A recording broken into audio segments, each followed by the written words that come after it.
여러분, 우리는 굉장히 스마트한 시대를 살고 있습니다.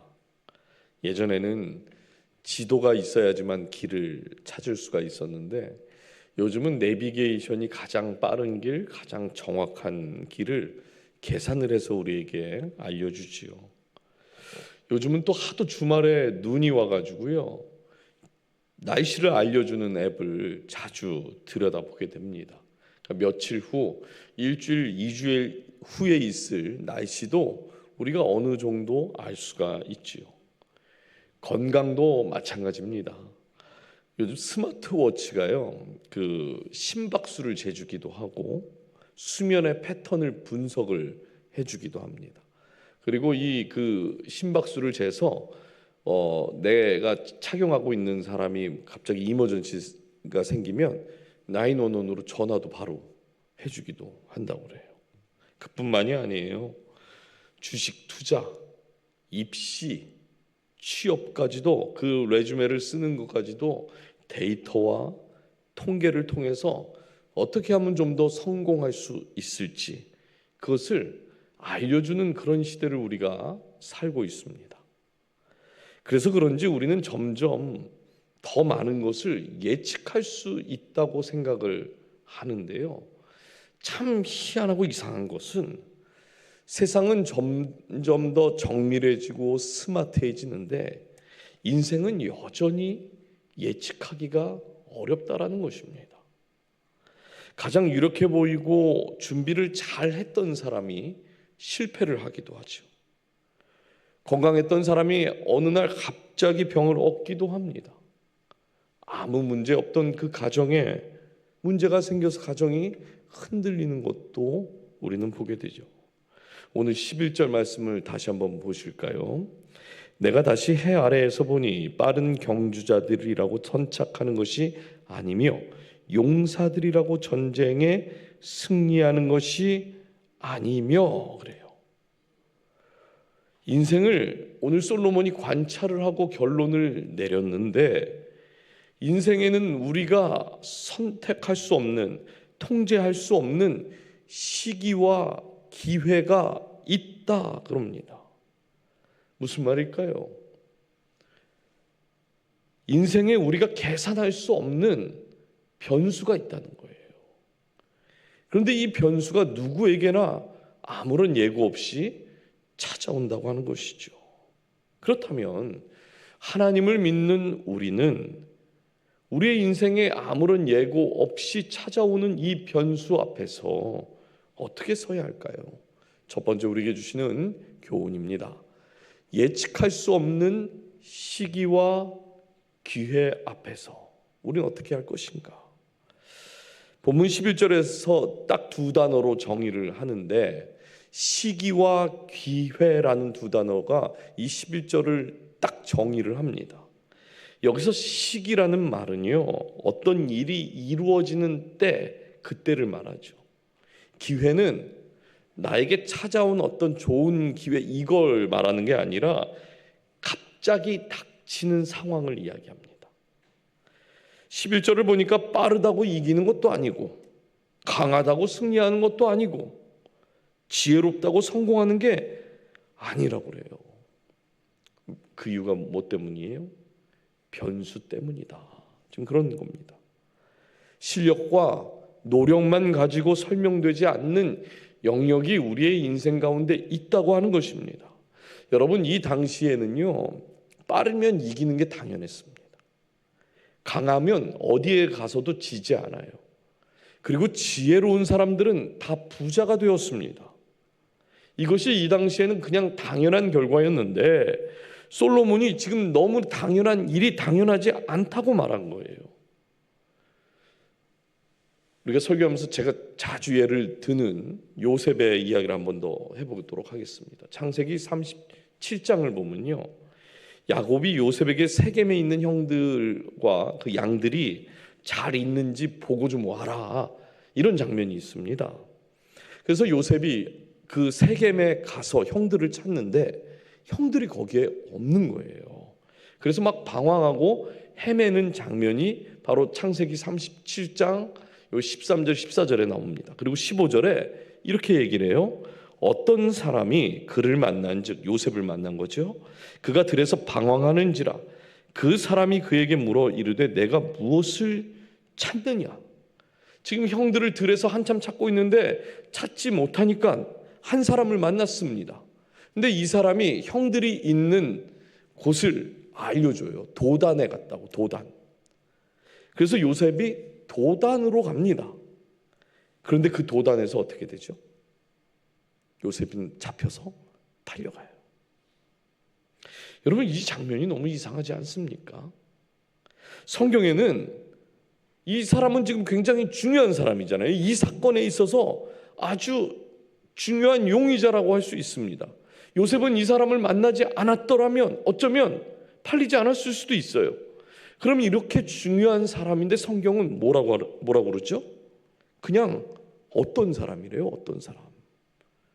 이 사람의 정체성도 없고 그냥 어떤 사람입니다. 그러면 이 상황 속에서 요셉은 아주 매우 운이 없는 사람이죠. 성경의 이름도 기록되지 않을 만큼 아무런 의미가 없는 사람의 이야기를 듣고 도단에 갔다가 거기서 잡혀서 팔려간 거거든요. 운이 없어도 이렇게 없을 수 있을까요? 여러분, 우연이라고 말해도 이런 우연이 어디 있겠습니까?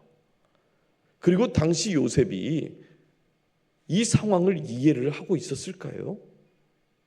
알던 사람도 아니고 그냥 지나가던 어떤 사람이 우리 형들을 봤는데 그 형들이 도단에 갔다고, 그러냐고, 알겠다고, 고맙다고 그러고 헤어졌을 거 아니에요.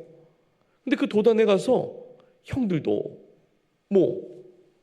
반겨주는 것도 아니고 팔려가게 돼요. 그런데 20년 후에 요셉이 이렇게 말을 해요. 그런즉 나를 이리로 보낸 이는 당신들이 아니에요. 하나님이시라. 하나님이 나를 바로에게 아버지로 삼으시고 그 온 집의 주로 삼으시며 애굽 온 땅의 통치자로 삼으셨나이다. 성경은 한 번도 요셉에게 운이 나빴다, 너 참 운이 나빴던 거야, 이렇게 말하지 않습니다. 하나님을 믿는 사람의 인생에는 그래서 우연이라는 단어는 없는 단어인 거예요. 제 친구 목사가요, 한국에서 군목으로 10년을 섬겼습니다. 그대로 이제 계속 군대에 있는 교회들을 잘 섬겼으면 이게 군종감, 군대에서도 이제 목사들 중에 제일 계급이 높은 그런 사람이 될 수 있을 거라고 했을 정도로 아주 열심히 또 잘 교회를 군대에서 섬겼어요. 근데 이제 미국에서 만난 거예요. 제가 같이 섬기던 교회에서 만났습니다. 근데 한 번은 그랬죠. 아니, 목사님은 그냥 한국에 있었으면은 한국에서 그냥 목회하고 군종으로 계속 잘 섬기셨으면 중령 대령까지도 다시고 그랬을 텐데 왜 오셨냐고, 미국에. 근데 본인도 가끔 그렇게 생각을 한대요. 자기가 왜 하는지 모르겠다고. 그런데 목사님, 그때 하나님께서 우리 가정을 미국으로 보내지 않으셨다면 어쩌면 그때 우리 가정이 깨졌을 수도 있었을 것 같아요. 이렇게 고백을 하는 겁니다. 한국에 있을 때 사모님이 많이 좀 힘든 일들이 있으셨나 봐요. 근데 이 목사님이 사모가 그렇게 힘들었는지 몰랐답니다. 미국 하도 군대에서 잠깐이라도 시작을 해서 미국에 한 1년 있다가 다시 돌아갈 생각 가지고 왔는데 와서 보니까 가정에 문제가 있었고 사모가 힘들어하는 것도 알게 되고 하나님께서 나를 미국에 보내셨구나, 이 고백을 하게 하셨다라는 거죠. 목회를 하면서요, 이와 비슷한 이야기들이 참 많이 있습니다. 가지고 온 재산 다 날려서 지금은 정말 힘들게 사는데, 목사님, 그때 저 미국으로 안 왔으면요 하나님 못 만났을 겁니다. 그때 하나님께서 저 미국으로 보내지 않으셨으면 제 인생 참 힘들었을 거예요. 이런 이야기들을 참 많이 듣습니다. 저도 여러 번 말씀드렸지만 저 미국에 목사 되기 위해서 온 게 아니거든요. 그런데 지금 저도 똑같은 고백을 합니다. 아, 하나님께서 꼭 저를 미국에 보내셨어야 할 그 이유가 있으셨구나. 여러분, 우리는 내 인생에 그 어떤 변수도 생기는 것을 좋아하지 않습니다. 그래서 어떤 사람들은 신앙생활을 하면서도 내 삶에 어떤 변수가 생길까 봐 신앙생활하는데도 전보로 다녀요. 요즘 젊은 사람들은 AI에서요, AI가 그 오늘의 운세를 알려준답니다. 또 집에 가서 또 해보지 마시고요. 예, 그래서 오늘 내 운세가 어떠냐, 무슨 띠, 나 언제 태어났다고 하고 내일 내가 내 운이 어떨 건지 알려달라고 그러면요, 1분도 안 돼서 AI가 알려준대요. 그리고 오늘은 내가 길일인지, 오늘 나이가 나가면 좋지 않은 날인지도 알려줘. 이러면 오늘은 어느 방향으로 가지 마시고 오늘은 어떤 옷을 이걸 알려주는데요. 집에 가서 해보실 것 같은데 우리가 집을 살 때 한국 사람들은 뭘 보죠?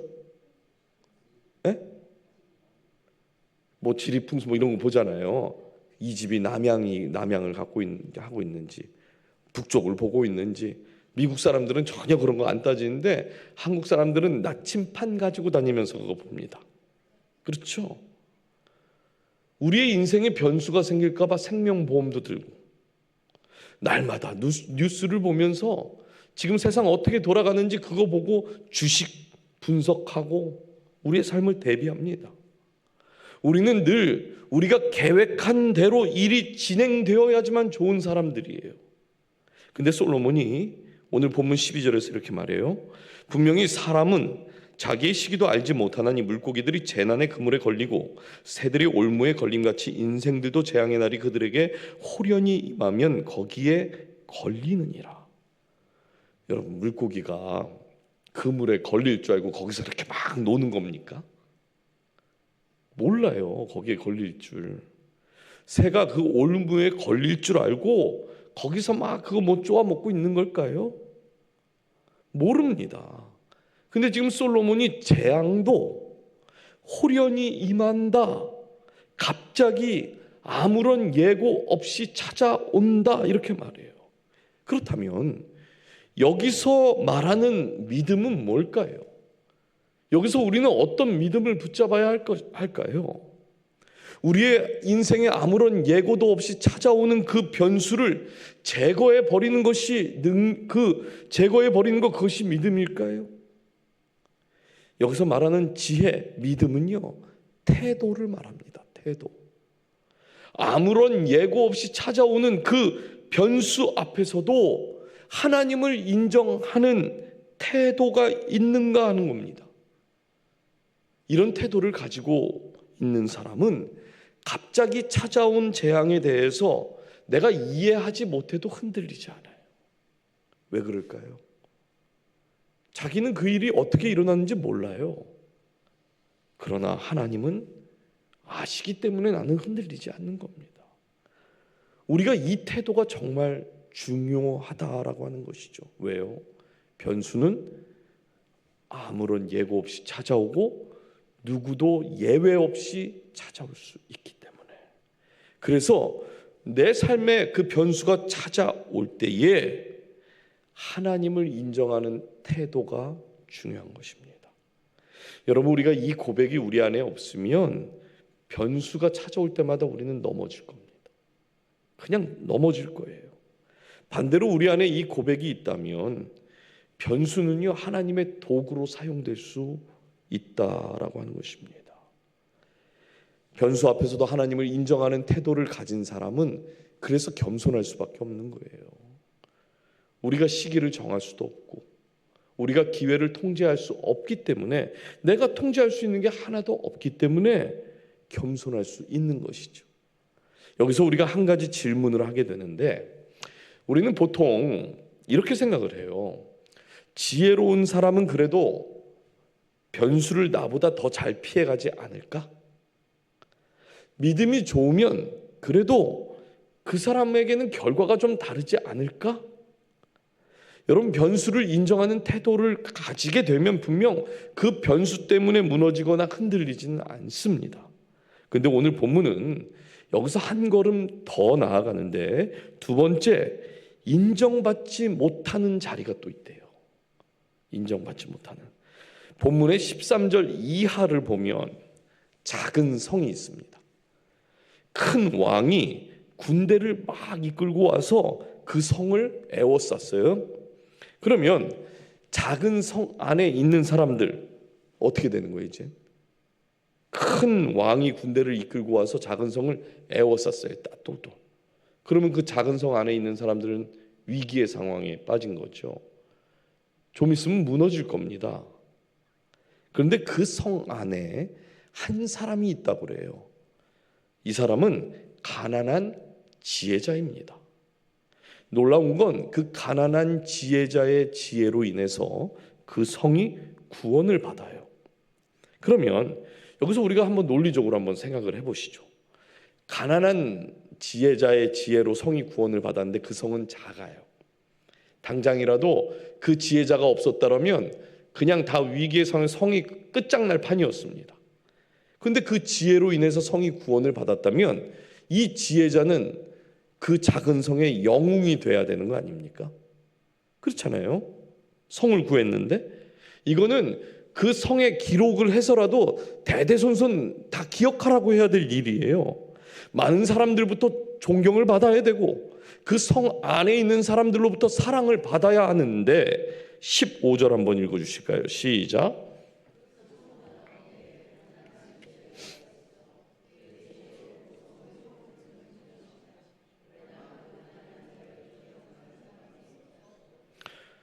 여러분, 이게 말이 됩니까? 성 전체를 살린 사람입니다. 그런데 그 가난한 자를 기억하는 사람이 아무도 없대요. 왜 그런 걸까요? 이유가 뭘까요? 본문이 우리에게 주는 단서가 하나 있습니다. 그가 가난했기 때문에요. 여러분, 이것이 인생의 또 다른 변수입니다. 우리는 보통 이렇게 생각을 해요. 지혜가 있으면 인정받아야 되고 믿음이 있으면 형통한 삶을 살게 되고 하나님과 동행하면 우리의 삶이 잘 될 거다, 이렇게 생각을 해요. 그런데 지금 솔로몬이 그렇지 않다고 얘기하는 겁니다. 지혜가 있어도 인정받지 못하고 믿음이 있어도 성공으로 증명되지 않을 수 있답니다. 이래서 가난하면 손해보는 거고 세상에서도 부귀영화 막 누리면서 살아야 하는 것 같아요. 가난하면 알아주지도 않잖아. 내 지혜로 인해서 위기를 벗어났는데 인정해주질 않아요, 사람들이. 여러분, 고난을 지나는 것도 매우 힘든 일이지만 고난보다 사실 더 힘든 게 사람들의 평가입니다. 이런 거예요. 거 봐라.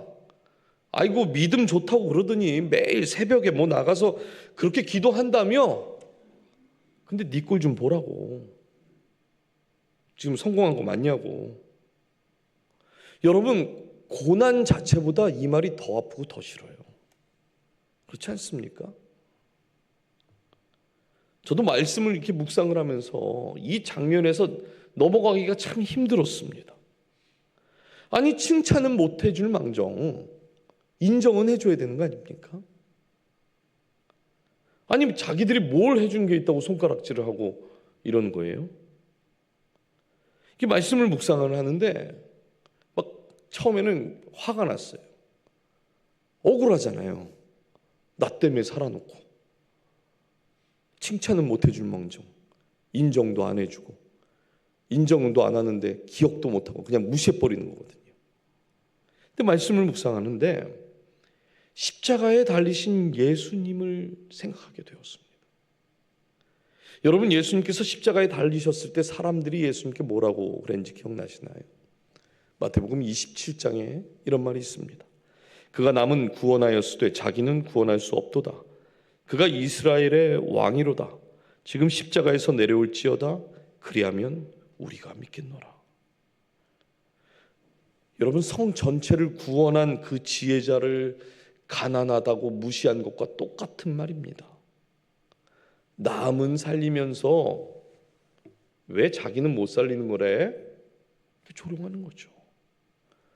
아이고, 그러면 십자가의 왕이니까, 이스라엘의 왕이니까 그 십자가에서 한번 내려와 보시라고. 그럼 내가 한번 믿어보겠다고 내려오면 마치 큰 인심이라도 쓰는 것처럼 말합니다. 그런데 여러분, 예수님이 십자가에서 내려오실 능력이 없으셨나요? 그렇지 않죠. 능력이 없어서 내려오시지 않은 것이 아니라 예수님은 말씀을 이루기 위해서 내려오지 않으신 겁니다. 할 수 있는데 안 하신 거예요. 이것이 세상이 이해하지 못하는 하나님의 방식입니다. 그래서 우리는 여기서요, 믿음의 본질이 무엇인지를 분별할 수 있게 되는데, 여러분, 믿음은 모든 것을 다 할 수 있는 능력을 말하는 것이 아닙니다. 믿음은요, 내가 할 수 있어도 하나님 뜻이 아니면 가지 않는 거예요. 내가 할 수 있어도 하나님 뜻 때문에 나는 포기할 수 있는 것, 그것이 믿음인 것입니다. 세상은 우리에게 끊임없이 말해요. 성공으로 너의 믿음을 한번 증명해 봐라. 신앙생활하는 너가 잘 돼야지 하나님 살아계시는 거 아니냐. 하는 일마다 그렇게 꼬이고 안 되면 누가 하나님 믿겠냐고. 그렇게 교회에 매일같이 가서 충성 봉사하는데 그러면 당신 사업 잘 돼야 되는 거 아니냐. 부부 사이에 어려움 있으면 안 되는 거고, 아니 신앙생활 하는데 왜 부부 사이는 어렵다고 그러고, 그렇게 신앙생활 열심히 하는데 왜 당신 자녀들은 좋은 대학 안 가는 거냐고, 이렇게 말한다는 거예요. 만약 여러분에게 누군가가 이런 질문을 하신다면 여러분 뭐라고 답을 하실 겁니까? 뭐라고 답을 하실 수 있으실까요? 그러게요, 이러실까요? 저도 참 궁금하네요. 목사님, 그런 질문하는 사람 그냥 관계를 안 하는 게 낫습니다. 그것도 좋은 방법입니다. 그런데 그렇게 끊어내는 게 정말 최선의 방법일까요? 사실 우리도 속으로 너무 궁금하거든요. 그렇게 나에게 질문하는 그 사람의 마음처럼 우리도 하나님께 질문하고 싶을 때가 있습니다. 성경이 말하는 믿음은 여러분 절대로 사람이 인정하는 거 아니에요. 이걸 우리가 착각하면 안 되는 거예요.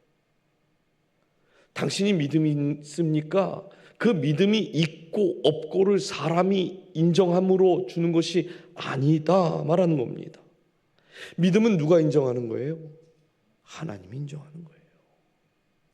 그러니 그렇게 질문하는 사람의 질문 자체는 나에게 아무런 가치도 없는 질문이에요. 사실 가치가 없으니까 귀에 담아둘 필요도 없는 것이죠. 거기다 가치를 두지 마십시오.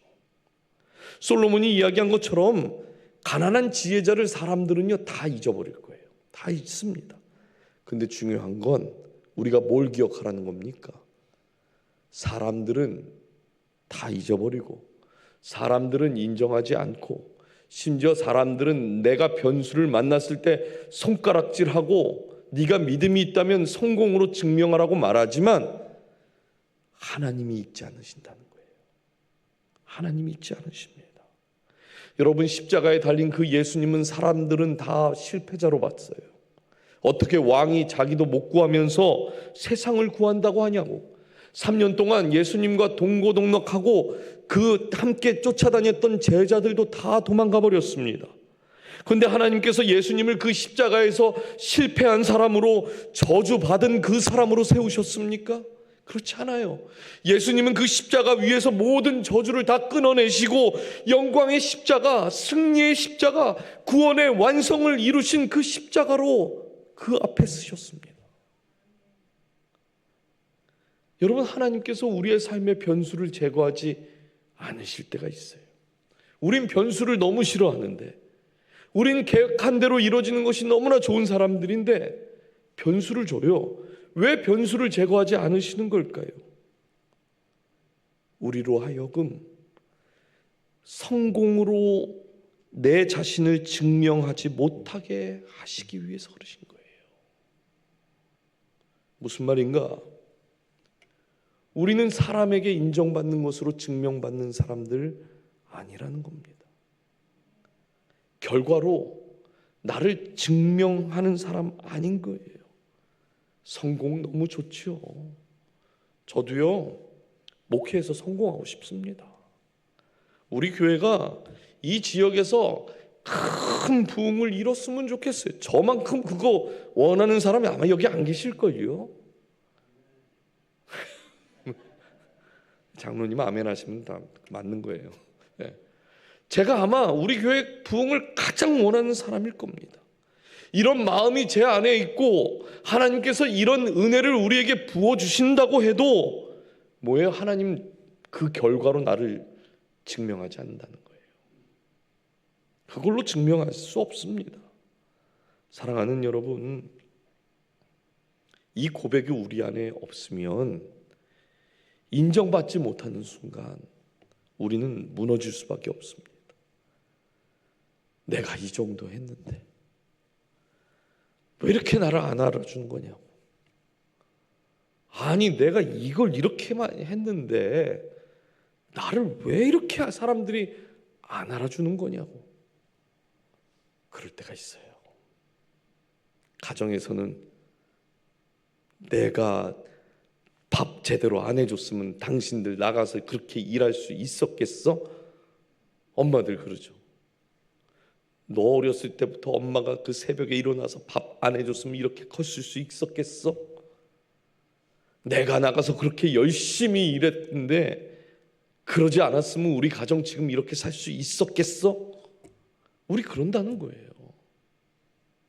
그런데 이 인정이 없으면 자꾸만 내가 실패한 사람처럼 느껴지고, 내가 초라하게 느껴지고, 내가 믿음 없는 것처럼 느껴지고, 내가 지혜가 없는 사람처럼 느껴지는데 하나님 그거 아니라는 거예요. 하나님 그걸로 인정하지 않는다. 그렇게 말씀하는 겁니다. 사랑하는 여러분, 성공이 나를 증명해 주는 거 아닙니다. 그러니 사람 앞에서 우리가 인정받지 못해도 너무 크게 신경 쓰지 마십시오. 너무 크게 저도 저 스스로 얘기하는 거예요. 부흥 못해도 아이고 부흥 마이크도 날리네. 크게 신경 쓰지 안 된다 이거예요. 우리가 외적인 변수 앞에서 하나님을 인정하는 태도도 가져야 되고, 사람들의 인정 앞에 서게 될 때도 그 인정이 나를 증명해 주는 거 아니다. 이것을 안 다음에 마지막으로 솔로몬은 여기서 한 걸음 더 나아가는데 가장 무서운 변수가 있답니다. 마지막 세 번째, 우리 안에 어리석음이라는 변수가 있어요. 우리 안에 17절 18절 한번 보실까요? 조용히 들리는 지혜자들의 말들이 우매한 자들을 다스리는 자의 호령보다 나으니라. 지혜가 무기보다 나으니라. 그러나 죄인 한 사람이 많은 선을 무너지게 하느니라. 여러분 논리적으로 보면요, 지혜가 더 강합니다. 조용한 말이 막 소리치는 말보다 더 나은 거고, 지혜가 무기보다도 낫다고 그래요. 근데 마지막에 아주 불편한 말을 한마디 합니다. 죄인 한 사람이 많은 선을 무너지게 하느니라 그래요. 여기서 말하는 죄인 한 사람은 누구를 말하는 걸까요? 누굴 얘기하는 걸까요? 여기서 중요한 건 그가 누구인가 이것이 아닙니다. 우리는 사실 너무나 쉽게 사람을 평가를 잘해요. 어떤 상황 속에서 또 어떤 환경 속에서 누가 잘했고 누가 잘못했는지를 금방 찾아냅니다. 저 사람 때문에 이 일이 저렇게 된 거라고. 저건 저 리더가 잘못해서 이렇게 또 된 거라고. 아니 가정에서 부부 사이가 저렇게 안 좋은데 자녀들이 잘 될 리가 있겠어? 저건 다 100% 부모 잘못이야. 이렇게 우리가 누군가를 포인트하는 게 사실 어렵지도 않고요. 실제 우리가 많이들 그렇게 합니다. 솔로몬이 죄인 한 사람이 많은 선을 무너지게 하느니라, 이 말이 우리에게 불편한 이유는 그 죄인이 바로 나일 수 있기 때문에 그런 거예요. 한번 생각해 보십시오. 여러분, 우리가 신앙생활 하면서 하나님의 말씀을 가지고 있어요. 매주 진짜 공예배만 잘 열심히 들으셨어도 3번은 말씀을 듣고, 요즘은 새벽 예배까지 들으시면 일주일 내내 하나님의 말씀 설교를 듣고 삽니다. 큐티도 하죠. 시간을 정해서 기도도 합니다. 그렇다고 우리가 어디 가서 뭐 욕하고 사람들하고 다투면서 삽니까? 그렇지 않아요. 오히려 우리가 뭐 양보를 하면 했지 남의 거 빼앗는 사람들 아닙니다. 지혜도 있어요. 그래서 우리가 하루 종일 선하고 좋은 말, 부정적인 생각 말고 긍정적인 생각을 하면서 살아요. 목사님, 저를 너무 모르시네요. 이런 분들 계십니까? 제가 지금 말씀드린 다 우리가 비슷하게 살죠. 그렇죠? 근데 놀라운 사실이 뭡니까? 그럼에도 우리의 인생은 무너진다는 거예요. 우리가 나쁘게 살지 않는데 왜 우리 가정이 흔들리는 겁니까? 내가 남에게 거짓말하는 거 잘 안 하는데, 그리고 누군가에게 해코지하면서 살지 않는데 왜 내 건강에 문제가 생기는 걸까요? 매일 좋은 말만 듣고 좋은 생각하는데 왜 우리는 관계가 계속해서 어렵고 교회는 왜 어려워지는 걸까요? 여러분, 신앙생활하면서 안 억울하십니까? 좋으세요 그냥? 저는 막 억울한데, 우리의 삶에서 우리가 기대하지 못하는, 아니 기대하기 싫은 변수들이 너무 많아요. 우리 시기도 알 수 없고 기회를 통제할 수도 없어요. 그래서 외적인 변수들이 찾아올 때마다 우리의 삶을 어렵게 하는 것도 맞습니다. 그런데 솔로몬은 우리 안에 있는 어리석음, 그게 가장 큰 변수래요. 열왕기상 12장을 보면 르호보암이라는 사람이 나옵니다. 이 르호보암은 솔로몬의 아들이죠. 솔로몬이 죽고 난 뒤에 르호보암이 왕이 돼요. 그래서 이스라엘 백성들이 이 르호보암 왕에게 찾아와서 이런 요청을 합니다.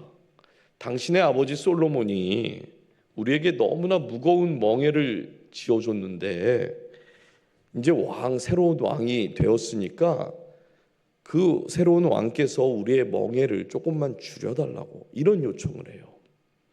이렇게 요청을 한 이유가 있습니다.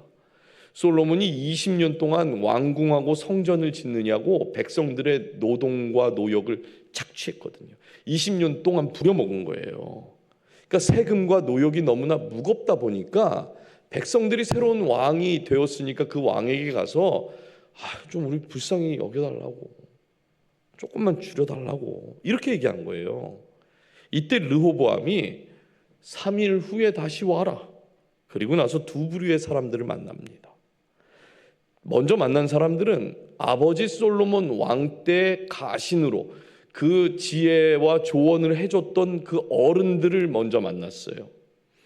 그 어른들이 이 르호보암 왕에게 뭐라고 그러냐면, 왕이시여, 그 백성들이 하는 말을 들어주십시오. 그들을 부드럽게 대하고 그들의 이야기를 들어주면 그들이 왕의 종이 될 것입니다. 이렇게 조언을 합니다. 아, 그렇습니까? 알겠습니다. 그리고 이 르호보암이 자기와 젊었을 때부터 같이 자랐던 젊은 가신들을 또 만나요. 그 자기 친구들은 르호보암에게 이렇게 조언을 합니다. 무슨 말이냐고, 만만하게 보이는 거라고 그거 들어주면, 그러니까 절대 그렇게 얘기하면 안 되고 오히려 더 강하게 얘기해야 된다고, 가서 이렇게 얘기하라고, 왕의 새끼손가락이 아버지의 허리보다 더 굵다고 하십시오. 그러니까 솔로몬의 허리보다 이 르호보암의 새끼손가락이 더 굵다, 나는 더 세다는 거예요. 나는 아버지보다 더 강하게 통치할 거고 강압적으로 다스릴 거다, 이런 뜻입니다. 그래서 열왕기상 12장 11절에 내 아버지는 채찍으로 너희를 징계하였으나 나는 전갈 채찍으로 하리라 그래요. 그러니까 채찍은 때리면 아프고 뭐 피도 나지만 전갈 채찍은요, 뒤에 갈고리가 있어갖고 살을 찍어서 이렇게 그 살점이 이렇게 떨어지게 만드는 거예요. 그걸로 자기는 때리겠다는 거예요. 여러분, 백성은요, 자기들의 노역과 세금이 너무 무거우니까 그거 조금 줄여달라고 말한 겁니다. 그런데 이 르호보암이 무엇을 선택한 겁니까? 자신의 자존심을 선택한 거예요. 그렇지, 내가 아버지보다 더 잘해야 되는데 내가 아버지보다 만만하게 보이면 안 되지. 그래서 자신의 자존심을 선택했고, 그 결과 어떻게 되는가? 이스라엘이 둘로 갈라졌어요. 한 사람의 교만이 한 나라를 쪼개버린 겁니다. 여러분, 이스라엘이 외적인 변수 때문에 무너진 겁니까? 아수르 때문에 무너졌나요? 애굽이 쳐들어와서 지금 무너진 겁니까? 르호보암 안에 있는 교만이 나라가 둘로 쪼개지도록 만든 겁니다. 여러분, 그래서 교만이 무서운 거예요. 나는 절대 틀리지 않는다는 이 확신, 나는 절대 실패할 수 없다라고 하는 이 확신이 가장 무서운 거예요. 여러분, 르호보암의 이야기는 고대 어떤 정치 이야기가 아닙니다. 어쩌면 이 이야기는 우리의 가정에서 일어나는 이야기일 수도 있어요. 우리 부부 사이에 일어나는 일일 수도 있습니다. 우리 자녀와의 이야기 속에 들어있는 이야기일지도 모르겠습니다.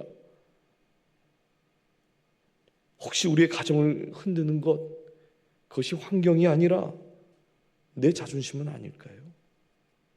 관계가 자꾸 무너지는 것, 벽이 생기는 것, 내가 옳다고 확신하는 그 생각과 마음 때문에 벽이 생기고 관계가 어려워지는 거 아니겠습니까?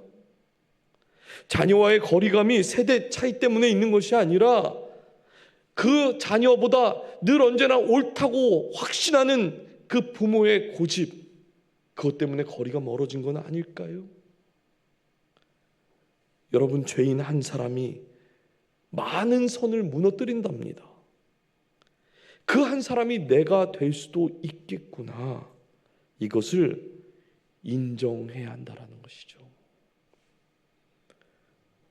우리 안에 어리석음이라는 게 있어요. 우리 모두에게 있습니다.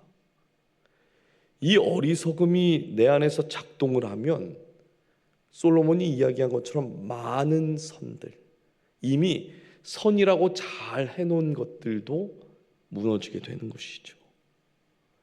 가정이 무너지는 것, 우리의 일터가 무너지는 것, 관계가 무너지는 것, 외부적인 변수도 있을 수 있겠지만 내 안에 어리석음이 작동하기 때문인 것입니다. 그러므로 사랑하는 여러분, 이 어리석음이 작동하지 못하도록 해야 하는데, 그러면 이 어리석음은 어떻게 막을 수 있는 걸까요? 어리석음은요, 우리가 빠르게 반응을 할 때 작동을 해요. 빠르게. 그래서 멈추는 겸손이 필요합니다. 멈추는 겸손. 잠언 18장 13절입니다. 사연을 듣기 전에 대답하는 자는 미련하여 욕을 당하느니라. 누가 얘기하면 끝까지 들으라. 그 사연을 끝까지 다 듣고 그리고 나서 답을 주라. 멈추는 겸손, 그게 필요하다고 그래요. 듣는 겸손도 필요합니다. 오늘 본문 17절에 조용히 들리는 지혜자의 말이 낫다 그래요. 어리석은 사람은요, 남의 말 잘 안 듣습니다. 교만한 사람은 이미 답이 늘 언제나 정해져 있어요. 그런데 항상 우리가 내가 틀릴 수도 있습니다. 그리고 당신 말이 맞을 수도 있습니다. 여러분, 이 두 문장만 우리의 마음에 품고 살아도요, 관계가, 가정이 살리는 말이에요. 그 말이. 누가 뭐라고 하면 그럴 수 있다고, 맞다고, 내가 틀릴 수 있다고, 당신 말이 맞을 수 있다고, 이렇게 인정하면 관계가 살아요. 마지막으로 인정하는 겸손이 필요합니다. 가장 강력한 해결책은 뭘까요? 가장 강력한 해결책. 어리석음이 작동할 때 그 어리석음이 작동했다는 건 내가 틀린 거잖아요. 그래서 잘못된 결과가 나오는 거잖아요. 그때 가장 강력한 해결책은 내가 잘못했다고 이야기하는 거예요. 끝까지 그걸 이야기하지 않아서 문제인 겁니다. 이 한 문장을 르호보암이 만약에 할 수 있었더라면, 내가 잘못한 거라고. 저는 그랬으면 나라가 둘로 갈라지지 않았을 것 같습니다. 여러분, 우리는 사과 한마디를 아끼다가 관계 하나를 잃어버립니다. 근데 솔직히 말해서 우리 스스로는 겸손해질 수 있는 힘이 없어요, 사실. 그래서 우리에게 뭐가 필요한 겁니까? 십자가가 그래서 필요한 거예요. 십자가 앞에 서면 그 앞에서 내가 옳다고 주장할 수 있는 사람이 있습니까? 없어요. 십자가 앞에 서면 우리는 언제나 내가 틀릴 수도 있는 사람이라고 고백하게 되는 것이죠. 그래서 겸손이 필요할 때 예수님이 지신 그 십자가를 묵상하고, 내가 틀릴 수도 있다, 이것을 인정하고 잘못한 일이 있으면요, 빨리 사과하십시오. 그래도 괜찮습니다. 그래도 괜찮아요. 네. 이제 말씀을 맺겠습니다. 전도서는 절망으로 책을 끝내지 않아요. 겸손하다고 사람들이 나를 깔보고 무시하는 것 아닙니다. 겸손은 오히려 회복의 시작을 만들어내요. 오늘 내가 한 번 더 낮아질 수 있다면 그 자리에서 무슨 일이 일어나겠습니까? 내가 한 번만 더 사과할 수 있다면 관계의 흐름이 바뀌는 거예요. 내가 한 번만 더 양보하면 대화의 분위기가 달라질 수 있고요. 내가 한 번 더 틀릴 수 있다고 말하면 하나님께서 그 사이에 지혜를 부어주실 줄 믿습니다. 교만한 사람은 항상 문을 닫는다고 생각하세요. 그 어떤 사람도 우리는 교만한 사람과 대화하는 거 원치 않습니다. 교만한 사람 주위에 사람들 별로 없어요. 그러나 겸손은 늘 언제나 그 자리에 하나님을 초청합니다. 하나님, 제가 틀릴 수도 있으니까, 실수할 수도 있으니까 실수하면 실수했다고 얘기하고 사과도 할 수 있고 내가 더 낮아질 수 있고, 내 힘으로는 못하지만 하나님께서 내 마음을 작동하시고 내 마음에 그 십자가를 기억하게 하심으로 그 관계가 더 좋게 만들어줄 수 있어요. 교만은 관계를 멈추게 만들지만 겸손은요, 그래서 은혜의 물꼬를 트는 거예요. 항상 겸손한 사람들 옆에 가보세요. 재밌어요. 좋아요. 사랑하는 여러분, 시기와 기회는 우리가 정할 수 없습니다. 성공으로 나를 증명하는 것도 아니에요. 그러나 우리가 오늘 교만을 내려놓는 선택은 할 수 있습니다. 다른 건 다 우리가 못해요. 근데 교만을 내려놓는 건 내가 선택할 수가 있어요. 우리가 교만을 내려놓고 겸손을 선택하게 될 때 많은 선이 우리의 삶에서 다시 세워질 줄 믿습니다. 우리는 그렇게 하나님의 선하심을 증거하고 선을 세워야 할 사람들이지, 수많은 선을 무너뜨리려고 부르심 받은 사람들이 아니거든요. 그래서 오늘 실제로 집에 가셔서 혹시 남편에게, 아내에게, 또 우리 자녀들에게 한번 내가 더 낮아져 보겠다고 마음을 한번 먹어보시고, 미안한 일이 있으면 미안하다고 한번 사과도 한번 해보십시오. 우리 옆에 계신 분들에게 이렇게 한번 좀 권면해 보실까요? 겸손으로 더 많은 선을 세우십시오. 근데 또 이렇게 자세가 겸손으로 이러면 안 돼요. 네, 겸손으로 더 많은 선을 세우시는 저와 여러분이 되기를 주님의 이름으로 축복합니다.